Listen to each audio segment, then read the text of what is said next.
There are no 12 jurors of your peers. There is no judge, there is no sheriff, which is to say, there is no crime. I don't care where you kill them, you dump them here.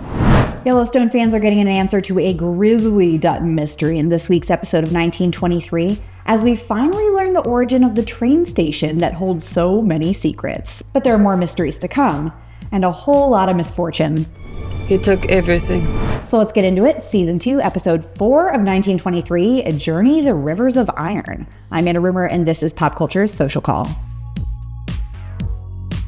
Let's start with the train station's unexpected origins. Now, if you need a refresher, the train station is kind of a dumping ground on the Montana border where the modern-day Duttons like to lay their enemies to rest. But it turns out it wasn't their ancestors who founded it at all. It was Donald Whitfield. If you missed Whitfield's villainous ways last week, he's back in full force in Episode 4, pitching a new ski resort to a group of businessmen that may or may not be in the middle of Dutton Ranch. That resort sits in the middle of Yellowstone. That's Jake Dutton's land. Time to build that army you promised me. Banner does feel a little guilty. He confesses to his wife later, but she's not exactly a pinnacle of morality herself. That's the only way people get wealthy, Banner. They take it. Banner starts to build his army against the Duttons, and as he prepares for war, Whitfield shows him a piece of land that is publicly held but has no population and no law, most importantly. It's there, Whitfield says, that Banner's to dump the Duttons when they're killed. And he's to practice with this dead sex worker that Whitfield has at his house. I mean, ugh. Well, the train station mystery may be solved, but another Dutton mystery is on the horizon back at the ranch, where Zane's makeshift brain surgery is a success. I mean, he's walking around, he's ready for revenge. Who'd have thunk he needed a hole in the head like, well, bad joke. It's then that the Duttons get some actual good news. Elizabeth is pregnant. Pregnant? Oh.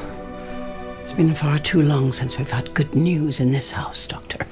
And the mystery of who John Dutton's parents are is reborn, with Elizabeth and Jack in the running alongside Spencer and Alexandra now. And speaking of Alexandra, she cannot catch a break this pregnancy. The man who followed her into the bathroom at the end of last week's episode attacks her and robs her of everything, even that watch Jennifer gave her in case of emergency.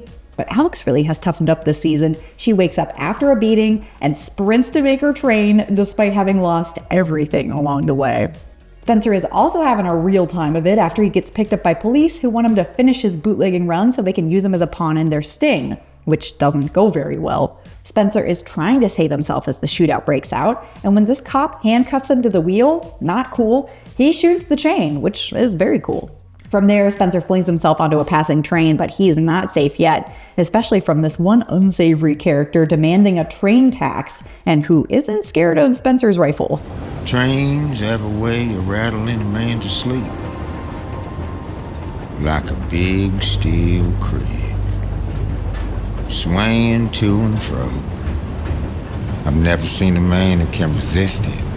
And when Spencer does fall asleep, he's attacked. And while obviously he comes out on top, he has got to get out of here to here.